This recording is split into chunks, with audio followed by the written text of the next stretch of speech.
প্ৰথমতে মই আমাৰ ৰঙালী বিহু যিটো বহাগ বিহু বুলি কোৱা হয়, আমি ৰংজালী বৈশাগু বুলি কওঁ আৰু বিচুৱা বিভিন্ন জাতি জনগোষ্ঠীয়ে বিভিন্ন নামেৰে উদযাপন কৰে। মই বিটিয়াৰবাসীক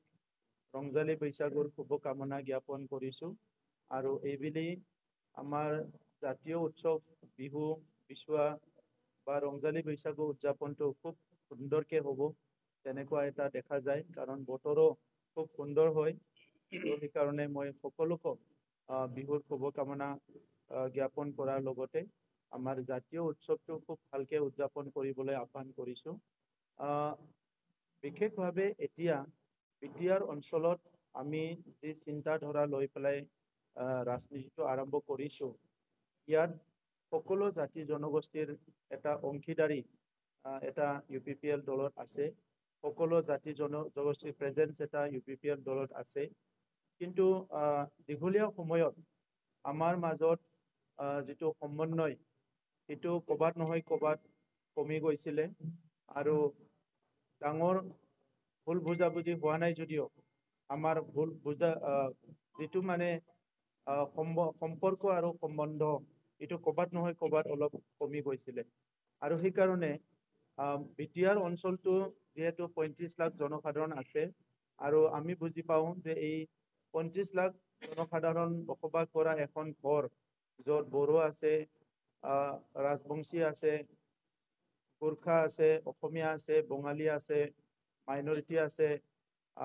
ইয়াত বিভিন্ন জাতি জনগোষ্ঠীসকল আছে। ইয়াৰ মাজত সমন্বয়টো বহুত এটা ইম্পৰ্টেণ্ট এটা বিষয় আৰু এই বিষয়টোকে আগৰ সময়বিলাকত বহুত বেছি গুৰুত্ব দিয়া হোৱা নাই, কাৰণ সকলো জনগোষ্ঠীয়ে নিজে নিজে সংগ্ৰাম কৰি আছে। আমি নিজৰ নিজৰ জনগোষ্ঠী প্ৰতিষ্ঠাৰ কাৰণে, নিজৰ নিজৰ জনগোষ্ঠী অস্তিত্ব ৰক্ষাৰ কাৰণে নিজৰ সংগ্ৰাম বহুতে অব্যাহত ৰাখি আছে। কিন্তু এনেকুৱা সময়ত আমি ভাবিব লাগিব যে সাময়িকভাৱে মানৱ জাতি হিচাপে আমি কোনটো ষ্টেটাছত আছোঁ। আজি চাবলৈ গ'লে ভাৰতবৰ্ষৰ বিভিন্ন প্ৰান্তত আমি বহুত পিছ পৰি আছিলোঁ আৰু বিটিয়াৰ অঞ্চলত একেলগে for more than 4 decades 4টা দশক সংগ্ৰাম হৈ থকাৰ কাৰণে এই সময়ত মানুহবিলাকে সুস্থিৰ মন লৈ সমাজ সেৱা কৰিব পৰা নাছিলে। এই সময়ছোৱাত আমাৰ জনসাধাৰণে ভাল এটা সুস্থ মন লৈ শিক্ষা দীক্ষাৰ কথা ভাবিব পৰা নাছিলে, অৰ্থনৈতিক উন্নয়নৰ কথা ভাবিব পৰা নাছিলে, ইনফ্ৰাষ্ট্ৰাকচাৰ যিটো আন্তঃগাঁথনি নিৰ্মাণৰ কথা ভাবিব পৰা নাছিলে। এই কাৰণে আমি বহুত পিছ পৰি আছিলোঁ। গতিকে আজিৰ সময়ত আমাৰ নিজৰ নিজৰ জনগোষ্ঠীয় এজেণ্ডাবিলাক থাকিব, কিন্তু সাময়িকভাৱে বিটিয়াৰ অঞ্চলত 35 লাখ জনসাধাৰণ আৰু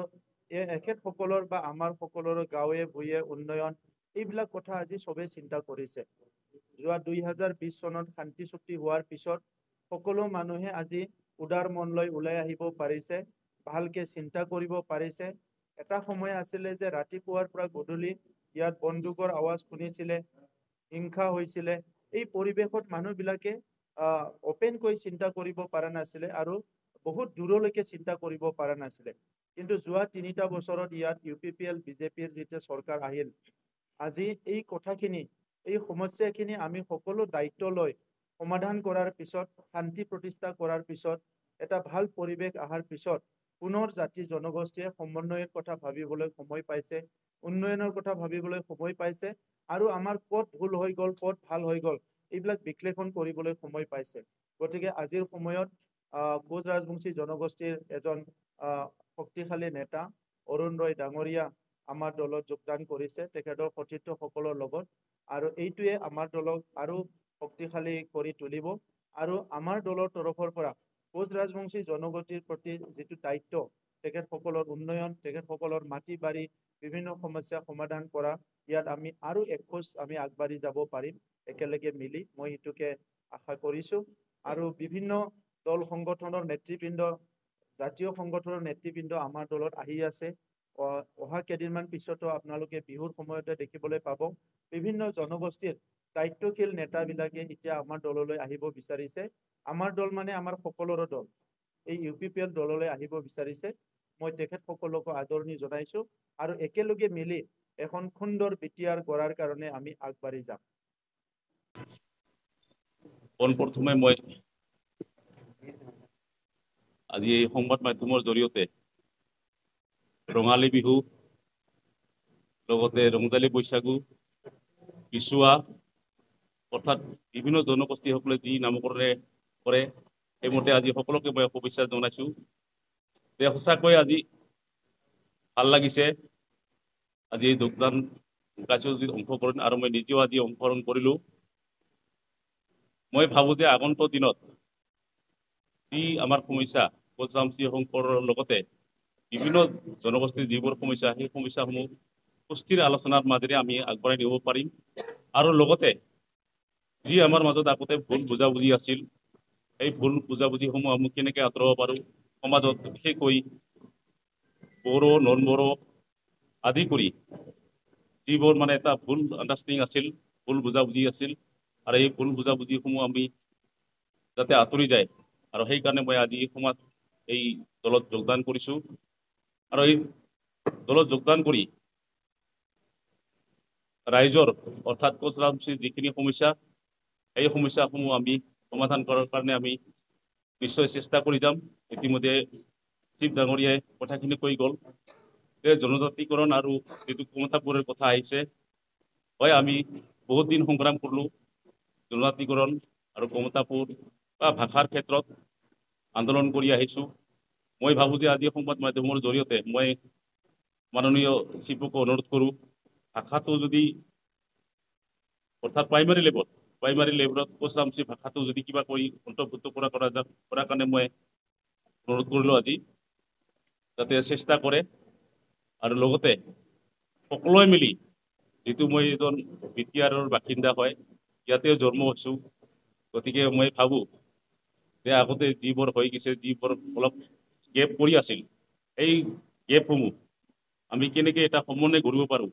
এইটো আমাৰ সদায় অব্যাহত থাকিব আৰু লগতে যিবোৰ হৈ আছে আৰু অন্যান্য জনগোষ্ঠী সকলে বোলে আহিব বুলি শুনা পাই আছোঁ তাৰ কাৰণে এটা শুভ লক্ষণ গতিকে যাতে আগন্তুক দিনত সকলোৱে মিলি এটা ভাল সমাজ গঢ়ি তুলিব পাৰোঁ শিক্ষাৰ ক্ষেত্ৰতে হওক সামাজিক ক্ষেত্ৰতে অৰ্থনৈতিক ক্ষেত্ৰতে হওক কাৰণ যদি সমাজ ব্যৱস্থাটো সুস্থিৰ নহয় শান্তি যদি নহয় কোনো ক্ষেত্ৰতে উন্নতি হ'ব নোৱাৰে তাৰ কাৰণে এটা সুস্থ সমাজ লাগে চিফ ডাঙৰীয়া ইতিমধ্যে কৈ গ'ল যে এটা সুস্থ সমাজ নাথাকিলে কেনেকৈ মানে ডেভেলপ হ'ব কাম কৰাৰ অসুবিধা হৈ যায় সদায় যদি গণ্ডগোল হৈ থাকে মানুহৰ মাজত যিখিনি স্পেচ থাকে সেইখিনিও কমি যায় আগতে যেনেকৈ বহুত এটা যিটো সমস্যা আছিল আমি নিজে ভুক্তভোগী এটা সময়তো আমাৰ লৰেন্স ডাঙৰীয়াই মানে তিনিআলিত থাকিব পৰা নাছিল কিন্তু আজি কিছু হ'লেও এটা ভাল চিটুৱেশ্যনত আহিছে মই ভাবোঁ আগন্তুক দিনত UPPL দলে নিশ্চয় ৰাইজৰ মাজত এটা ভাল বাৰ্তা দিব সকলোৱে মিলি এটা সুস্থ সমাজ গঢ়ি তুলি আমি কেনেকৈ একেলগে সুস্থভাৱে বাস কৰিব পাৰোঁ এইখিনি মই কামনা কৰি আজি এই চমুকৈ কথাখিনি ক'লোঁ ধন্যবাদ।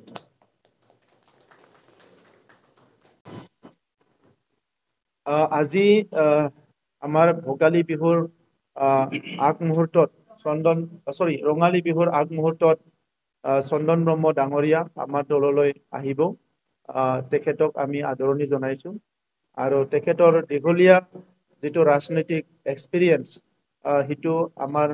বহুতখিনি কামত আহিব বা এই অঞ্চলৰ সমাজখন আগুৱাই নিয়াত তেখেতৰ এটা ৰাজনৈতিক উপলব্ধি আৰু এটা এক্সপিৰিয়েঞ্চটো আমাক বহুত দিশত সহায় কৰিব বুলি মই আশা কৰিছোঁ। তেতিয়াতো তেখেতে 14 চিৰাঙতে বহুত ভোটত জিকি গ'ল খাম্ফা বৰগয়াৰী ডাঙৰীয়াই 14 চিৰাঙতে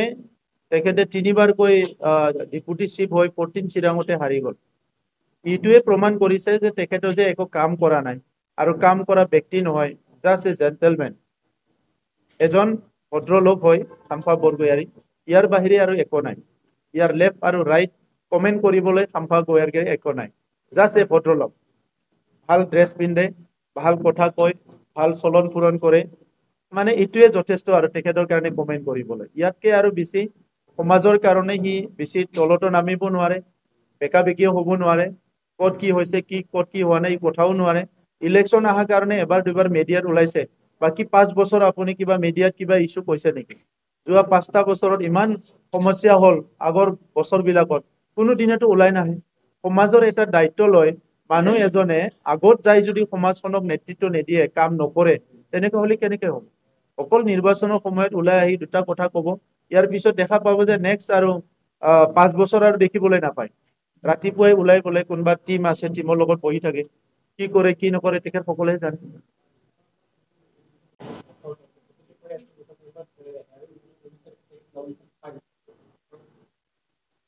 এইটো মই ক'ব নোৱাৰিম কাৰণ নৱশৰণীয়াৰ গোটেই বিষয়টো কোৰ্টত আছে গতিকে সেইটো কোৰ্টেহে ক'ব চ' তেখেতৰ এইবাৰ নিৰ্বাচন খেলাটো গুৱাহাটী হাইকোৰ্টৰ ওপৰত নিৰ্ভৰ কৰিছে গতিকে গুৱাহাটী হাইকোৰ্ট আৰু তেখেতেহে এই কথাটো ক'ব পাৰিব মই ক'ব নোৱাৰিম আৰু মই বহুত ভিতৰতো ইয়াত যাব বিচৰা নাই ব্যক্তিগতভাৱে নৱশৰণীয়া ডাঙৰীয়াক মই শ্ৰদ্ধা কৰোঁ আমাৰ কোকৰাঝাৰৰ দুবাৰ সাংসদ হ'ল কিন্তু এই বিষয়টোৰ ওপৰত মই বেছি কমেণ্ট কৰিব নিবিচাৰোঁ যিহেতু এইটো কোৰ্টত আছে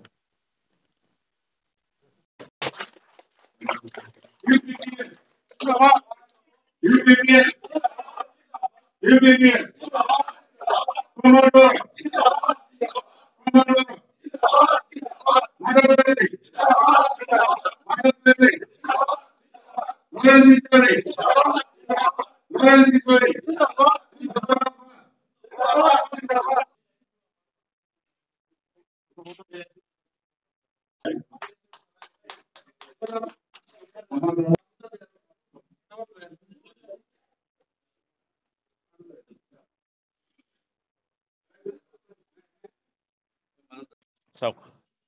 মই সংগ্ৰামৰ লগত জড়িত আছিলোঁ আৰু এই সংগ্ৰামেৰ মূল অৰ্থ হৈছে আমাৰ যিখিনি অৰ্থনৈতিক পিছ পৰি আছোঁ অৰ্থনৈতিক সামাজিক বা অন্যান্য ক্ষেত্ৰত বহুত ক্ষেত্ৰত পিছ পৰি আছোঁ আৰু এই সমস্যাসমূহ সমাধান কৰিব লাগিলে নিশ্চয় ৰাজনীতিৰ প্ৰয়োজন আছে আৰু এই সমস্যাসমূহ সমাধানৰ কাৰণে মই আজি এই ৰাজনীতি দলত যোগদান কৰিছোঁ কিমানজন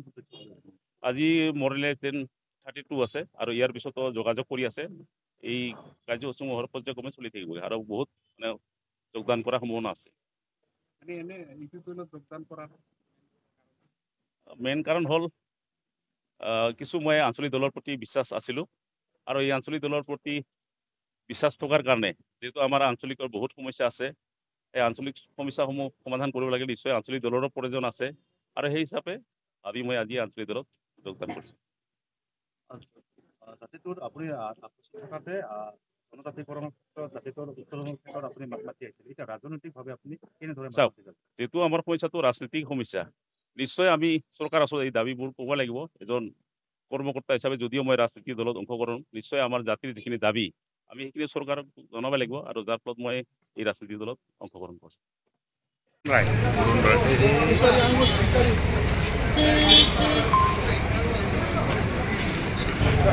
Aku nih, pada kali, yo, ki, UPPL Zindabad UPPL Zindabad Kamal Toro Zindabad Kamal Toro Zindabad Zindabad Andele Varun Roy hey, meeting, Varun Roy Zindabad meeting, Narendra Modi Zindabad Zindabad Zindabad Zindabad Narendra Modi Zindabad Zindabad Zindabad Narendra Modi Zindabad Zindabad Zindabad BJP la UPPL Zindabad Zindabad Zindabad Varmat Boro Zindabad Zindabad Zindabad Varmat Boro Zindabad Zindabad Zindabad Varmat Boro Zindabad Zindabad Himanta Biswa Sarma Zindabad Zindabad Zindabad Narendra Modi Zindabad Zindabad Zindabad Narendra Zindabad চাওক মই সংগ্ৰামৰ লগত জড়িত আছিলোঁ আৰু এই সংগ্ৰামেৰ মূল অৰ্থ হৈছে আমাৰ যিখিনি অৰ্থনৈতিক পিছ পৰি আছোঁ অৰ্থনৈতিক সামাজিক বা অন্যান্য ক্ষেত্ৰত বহুত ক্ষেত্ৰত পিছ পৰি আছোঁ আৰু এই সমস্যাসমূহ সমাধান কৰিব লাগিলে নিশ্চয় ৰাজনীতিৰ প্ৰয়োজন আছে আৰু এই সমস্যাসমূহ সমাধানৰ কাৰণে মই আজি এই ৰাজনীতি দলত যোগদান কৰিছোঁ কিমানজন আজি মৰিলে 32 আছে আৰু ইয়াৰ পিছতো যোগাযোগ কৰি আছে এই কাৰ্যসূচীসমূহৰ পৰ্যায়ক্ৰমে চলি থাকিব আৰু বহুত মানে যোগদান কৰাৰ সম্ভাৱনা আছে যোগদান কৰাৰ মেইন কাৰণ হ'ল কিছু মই আঞ্চলিক দলৰ প্ৰতি বিশ্বাস আছিলোঁ আৰু এই আঞ্চলিক দলৰ প্ৰতি বিশ্বাস থকাৰ কাৰণে যিহেতু আমাৰ আঞ্চলিকৰ বহুত সমস্যা আছে এই আঞ্চলিক সমস্যাসমূহ সমাধান কৰিব লাগে নিশ্চয় আঞ্চলিক দলৰো প্ৰয়োজন আছে আৰু সেই হিচাপে ভাবি মই আজি আঞ্চলিক দলত যোগদান কৰিছোঁ। জাতিটোৰ আপুনি আপচি থকাতে জনজাতিকৰণৰ ক্ষেত্ৰত জাতিটোৰ উত্তৰণৰ ক্ষেত্ৰত আপুনি মাত মাতি আহিছিল। এতিয়া ৰাজনৈতিকভাৱে আপুনি কেনেদৰে মাত চাওক, মাতি যাব? যিটো আমাৰ সমস্যাটো ৰাজনীতিক সমস্যা, নিশ্চয় আমি চৰকাৰ আছোঁ এই দাবীবোৰ ক'ব লাগিব। এজন কৰ্মকৰ্তা হিচাপে যদিও মই ৰাজনীতিক দলত অংশগ্ৰহণ, নিশ্চয় আমাৰ জাতিৰ যিখিনি দাবী আমি সেইখিনি চৰকাৰক জনাব লাগিব আৰু যাৰ ফলত মই এই ৰাজনীতিক দলত অংশগ্ৰহণ কৰিছোঁ।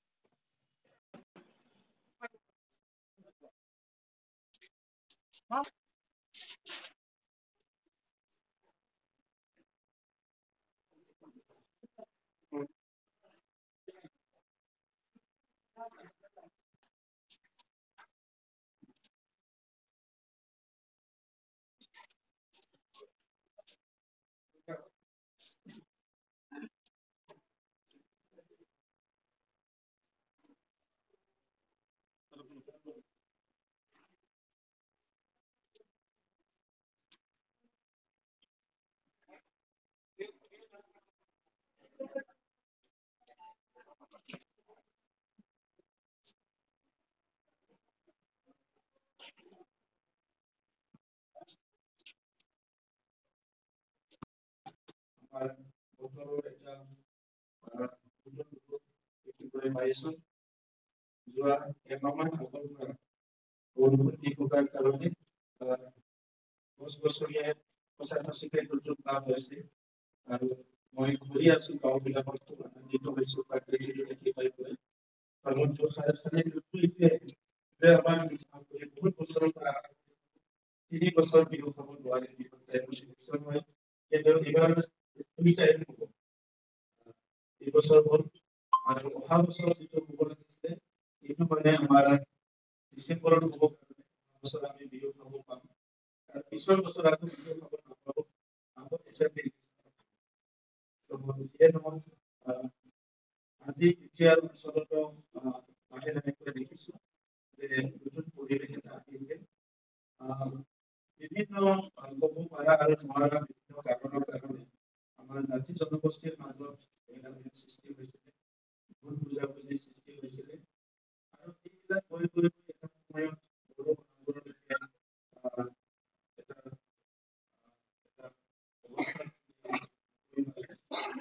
কিন্তু মই এইটোকে ভাবোঁ যে যি বৰ্তমান আমি আজি 35 লাখ জনসাধাৰণৰ এটা পৰিয়াল আছে, এই পৰিয়ালৰ মাজত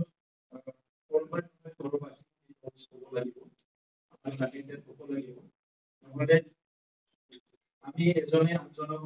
দোষাৰোপ কৰি থাকিম, এজনে আনজনক টাৰ্গেট কৰি থাকিম, সদস্যবিলাকে জনগোষ্ঠী হিচাপে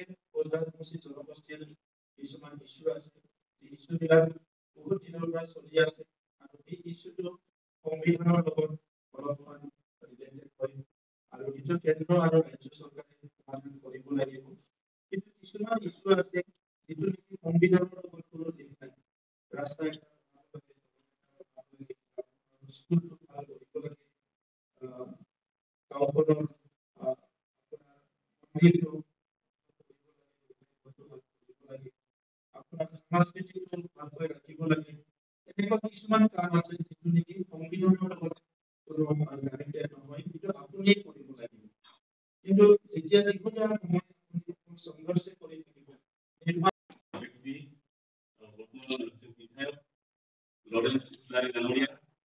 আৰু লগতে সন্মানীয় সম্পাদক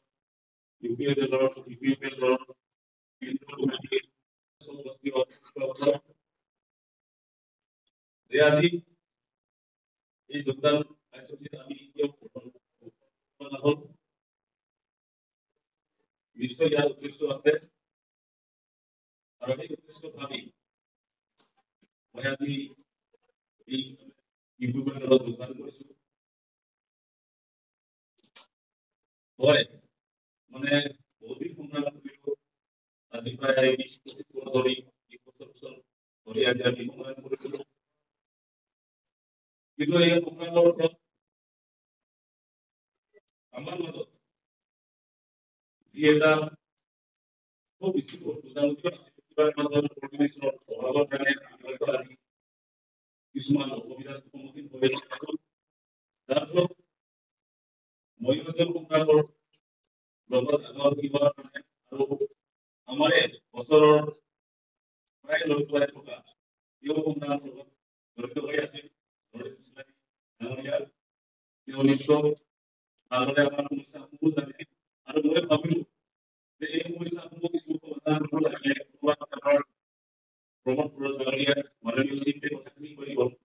হয় কিছুমান সাংবিধানিক বাধ্যবাধকতা আছে যিবোৰ মানে সংবিধানৰ অলপ কণ্ডিশ্যন অৰ্থাৎ সংবিধানৰ বাহিৰৰ নিজে আজি আমাৰ প্ৰতিষ্ঠাসকলক কৰিব নহয় আৰু যিখিনি আমি অধীনৰ পৰা যিমান জনতীকৰণ হয়তো জনতীকৰণৰ কিছু সাংবিধানিক নিয়ম আছে হয়তো নিয়মৰ মাজত কিছু বুজা আমাৰো এই দৌৰৰ জৰিয়তে আৰু যিহেতু আজি আমি লগ পাইছো আমাৰ দৌৰৰ মাননীয় যে আমাৰ যিবোৰ সমস্যা আছে নিশ্চয় তেওঁ সহযোগ কৰিব প্ৰত্যেকৰে মানুহৰ মাজত যাতে কোনো ধৰণৰ কিবা নহয় পৰিৱেশন কৰি কি আমাৰ সমস্যা আছে জনতীকৰণৰ আৰু বিভিন্ন ধৰণৰ সমস্যা আছে এই সমস্যাসমূহ নিশ্চয় সমাধানৰ ক্ষেত্ৰত কিছু আমাৰ সহায় হ'ব আৰু লগতে আমি এতিয়া এটা অনুভৱ হৈছে যে আমাৰ মাজত জীৱন এটা মানে গৌৰৱ বা বিভিন্ন জনগোষ্ঠীৰ মাজত কনফ্লিক্ট আছিল বা এটা সন্দেহৰ ভাৱ আছিল এই সন্দেহৰ ভাৱৰ কাৰণে মই আজি নিশ্চয় যোগদান কৰিছোঁ